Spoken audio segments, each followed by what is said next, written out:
went into this movie hearing a lot about the reviews, hearing how Toni Collette really is just going all out in this performance, and that it's got just great atmosphere, great tension, and it's kind of a new kind of staple with regards to genuine horror. And I'm not talking about jump scare type horror or torture porn or anything like that. I'm talking about like horror the likes of The Exorcist. And I was really, really into the aesthetic and the atmosphere of this particular film up until about the last 15 minutes. It's like the reverse Upgrade.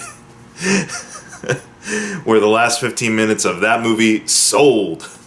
Here I'm kind of like, nuts, you were so close to being perfect, movie. I mean, I am recommending you go see this movie. If the buzz surrounding the film has got you interested and you can handle just being in the most uncomfortable long sequences that don't rely on booga booga booga scares necessarily and rely more on you to just be petrified with terror about what's just beyond the frame, go for it, because this movie is just seeped and soaked in all of that. Again, that's kind of why the last 15 minutes, which I won't get into details with the last 15 minutes, but that's why kind of the end of this movie, I was kind of like, oh, nuts. I was kind of hoping you wouldn't go that direction, movie, but you did. Okay, fine. You're still good. Toni Collette is kind of incredible in this movie. She wears all emotions so effortlessly and is able to jump manically from one state of feeling to another, and you believe it. You believe that seamless transition she's able to convey. She has to deal with a lot of her character has to deal with a lot of heavy emotional stuff in this movie. When she is racked with grief about something that's taken place, you get the pain. Like, she conveys that pain through the screen to you really well when she is just close to being unhinged and is about to just let loose a verbal or physical tirade on somebody. You are just waiting for that one little tick in the eye to just go, and she'll just unleash that. She is extremely intense in this movie in all the good ways.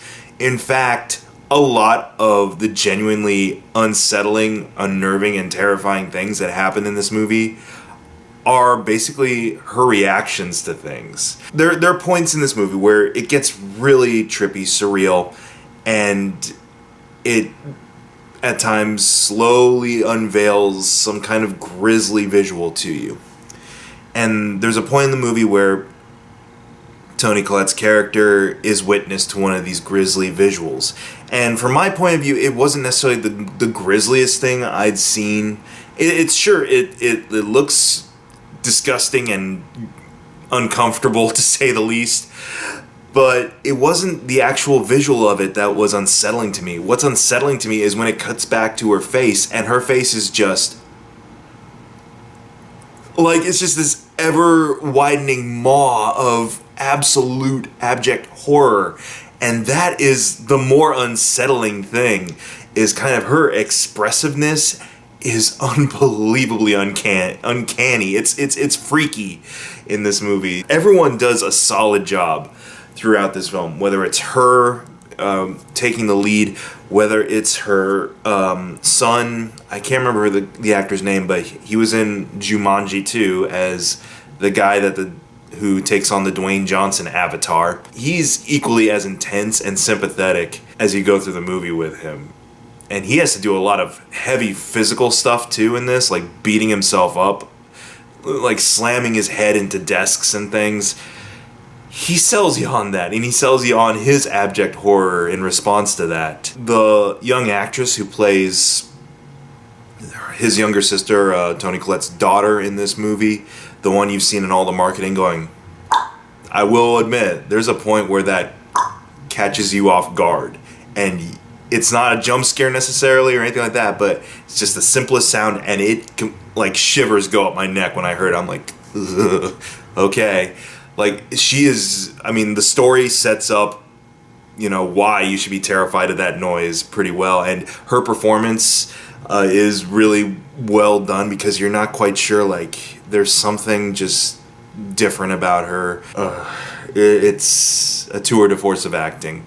Even Gabriel Byrne, who is at the beginning of this movie just the most placid dad you'd want in a crisis situation. He does really well, but he also has moments of his escalation throughout the film.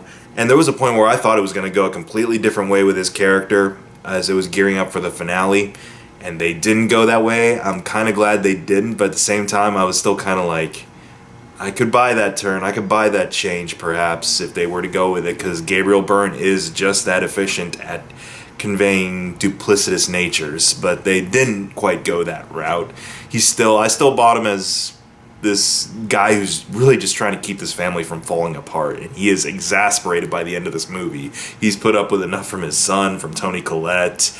He's just like, man, my name's Paul, and and so the mood and the pacing of these sequences that slowly but surely just kind of fill you up with this intense dread is so well executed.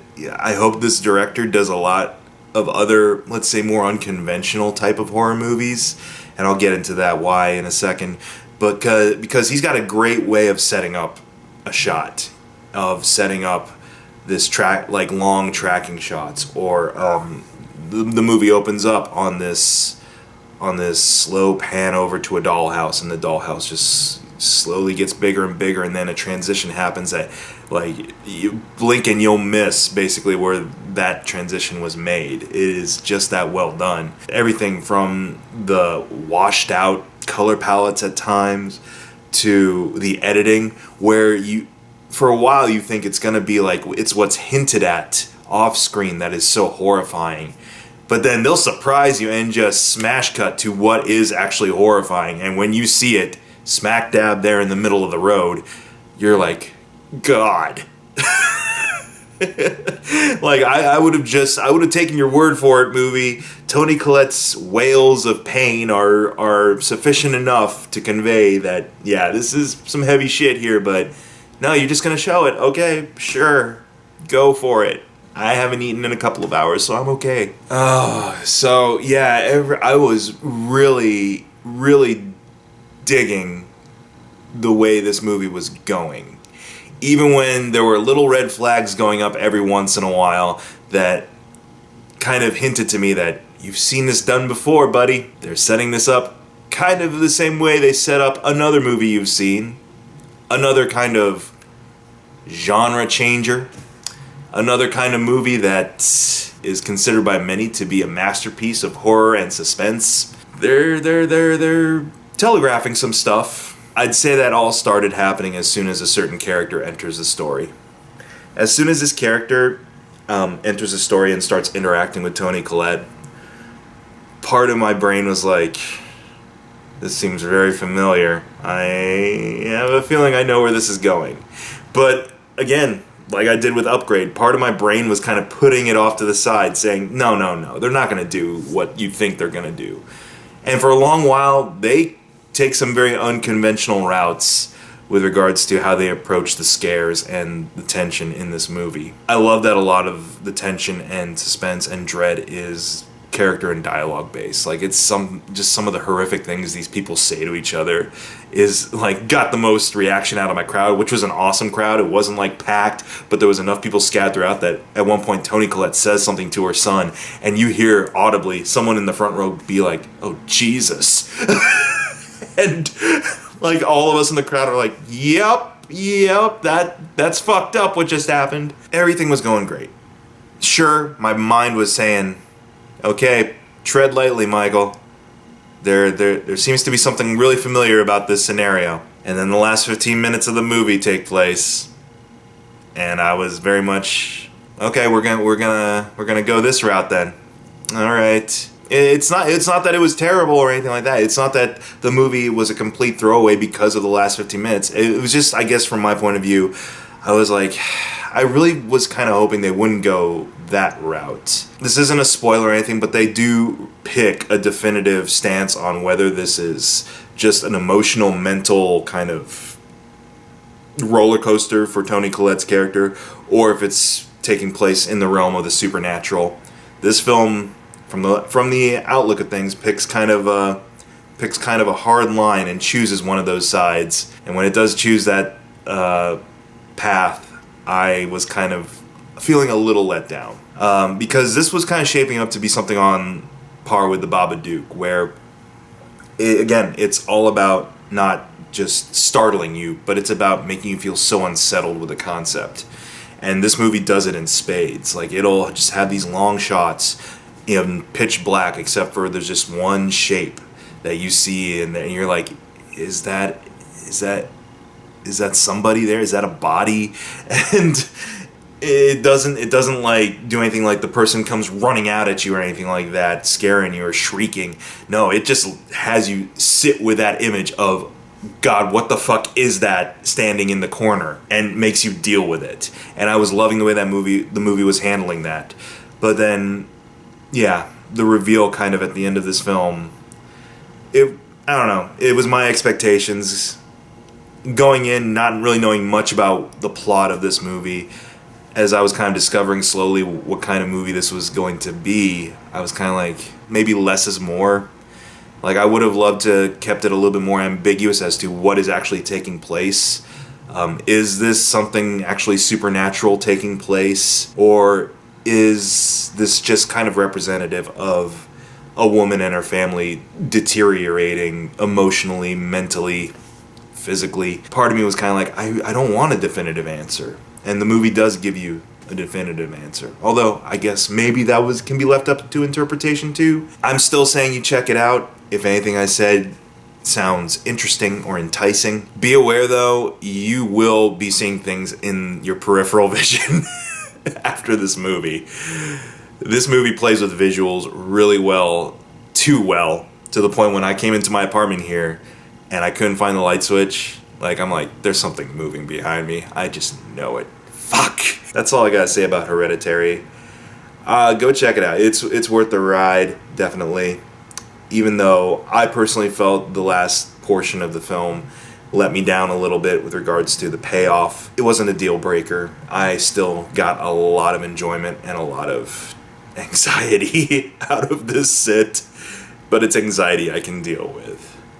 Because I'm going to Wizard World this weekend in Columbus for a Remake Revolution rematch and for all that other good stuff. Check out some of that stuff coming possibly in the next 2 weeks as I get it edited and done. I have to get to the convention first, so this might be the last videos you see from me for a little bit, but I'll be back with some more good stuff.